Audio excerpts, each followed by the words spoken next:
पैशाचं शहाणपण हे जे पुस्तक आज या ठिकाणी योगेश कदम यांनी तयार केलेलं आहे आणि त्यांनी लिहिलंय आणि त्याचं प्रकाशन आज श्रीनिवास पाटील साहेबांच्या उपस्थितीत माझ्या उपस्थितीत झालेलं आहे। खरं तर हे जे आहे पुस्तक हे आपल्या समाजामध्ये अत्यंत महत्वाचं असं पुस्तक आहे।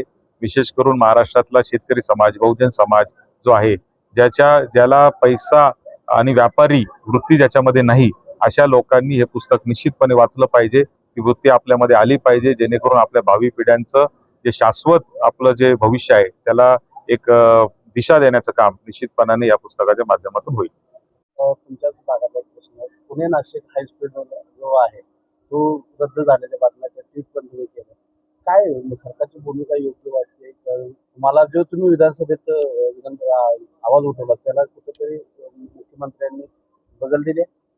नाही, माननीय मुख्यमंत्री महोदयांची काल पण माझी शिर्डीमध्ये भेट झाली आणि ते अतिशय सकारात्मक आहेत। केंद्र शासनाने जरी सध्या त्या प्रकल्पाला मागे ठेवला असेल तरी निश्चितपणे राज्य सरकारच्या माध्यमातून आमचा प्रयत्न चाललाय। मुख्यमंत्री महोदयांनी आम्हाला शब्द दिलेला आहे आणि निश्चितच पुणे नाशिकची रेल्वे जी आहे हायस्पीड रेल्वे, तशीच रेल्वे समजा पुणे कोल्हापूर अशी जरी एक हायस्पीड रेल्वे झाली, किंवा आपण पाहतो की पुणे सोलापूर आता वंदे भारत त्या ठिकाणी चालू झालेली आहे, पुण्यापासून संभाजीनगर पर्यंतची रेल्वे जी आहे ती देखील हायस्पीड झाली पाहिजे। अशा जर सगळीकडे जर जाळं एक आपल्याकडं राज्यामध्ये हायस्पीड रेल्वेचं तयार झालं तर निश्चितपणाने जे पुण्यावर होणारं जे स्थलांतर आहे त्याचं कुठंतरी प्रमाण कमी होईल। आज आपण पाहतो की मी आज इथं कराडमध्ये उभा असताना कराडमधले अनेक लोक जे आहेत, अनेक मुलं जे आहेत, अनेक लोक नोकरीच्या निमित्ताने, शिक्षणाच्या निमित्ताने पुण्यामध्ये राहतात। ते 2-2, 3-3 तास आज रस्त्याची अवस्था अशी झाली की 4-4, 5-5 तासही ट्रॅफिकला लागतायत। अशा परिस्थितीत अशा रेल्वे होणं हे अत्यंत महत्वाचं आहे आणि म्हणून नाशिक पुणे जी रेल्वे आहे त्याच्या बाबतीत आम्ही आग्रही आहोत आणि मला निश्चित खात्री आहे की सरकार त्याच्यामध्ये आम्हाला न्याय देईल।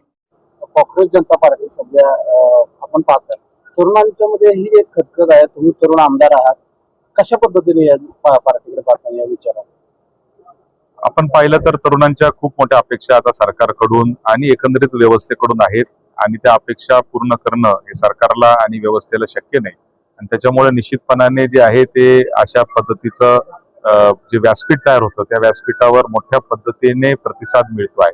परंतु हा प्रतिसाद जसा सत्ताधाऱ्यांना इशारा आहे तसा तो विरोधकांनाही इशारा आहे, कारण या देशामधील विरोधी लोकांकडे जाण्यापेक्षा ते जर एका तिसऱ्या व्यासपीठावर जात असतील तर याचं मला असं वाटतं की विरोधकांनी देखील याचं जाण ठेवली पाहिजे, जाणीव समजून घेतलं पाहिजे।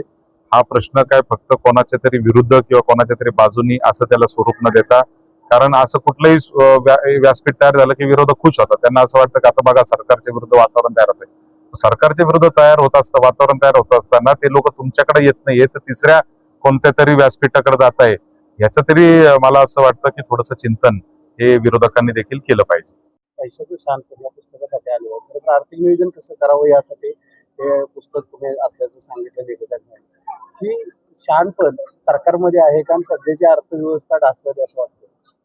अर्थव्यवस्था ही एकंदरीत जगामध्येच आपण जर पाहिलं तर अर्थव्यवस्थेची परिस्थिती ही सातत्याने ही युद्धाची परिस्थिती आहे किंवा काही ठिकाणी प्रत्येक राज्यांमध्ये देशांमध्ये जो अंतर्गत संघर्ष सुरू झालेला आहे त्याच्यातून थोडंसं जगाच्या पातळीवरच आपण पाहतो की एक वेगळ्या पद्धतीचं वातावरण तयार झालंय, मंदीचं वातावरण तयार झालेलं आहे। मंदीचं सावट जे आहे ते आता उभं राहिलेलं आहे, म्हणून आपण पाहतो की डॉलर आता 100 रुपयावर जाऊन पोहोचलेला आहे आणि साहजिक आहे डॉलर ज्यावेळी 100 रुपयावर जातो त्याचा डायरेक्ट परिणाम जो आहे तो आपल्या देशाच्या अर्थव्यवस्थेवर होणार आहे आणि म्हणून मला असं वाटतं की याच्यामध्ये आता राज्य सरकार काय करते, देशाचं सरकार काय करते किंवा आंतरराष्ट्रीय ज्या संघटना त्या काय करतील याच्यापेक्षा आता आपणच सावध झालं पाहिजे। प्रत्येक माणसाने आता काळजी घेतली पाहिजे, आर्थिक बचत केली पाहिजे आणि त्यासाठी आपण डॉलरची जी बचत आहे ती देखील आपण केली पाहिजे। त्याचबरोबर स्वतःचे जे वाह्यात खर्च जे आहेत, लग्नांमध्ये आपण एवढ्या मोठ्या प्रमाणावर खर्च करतोय किंवा मोठे मोठे बंगले आपण बांधतोय, मोठ्या मोठ्या गाड्या आपण घेतोय,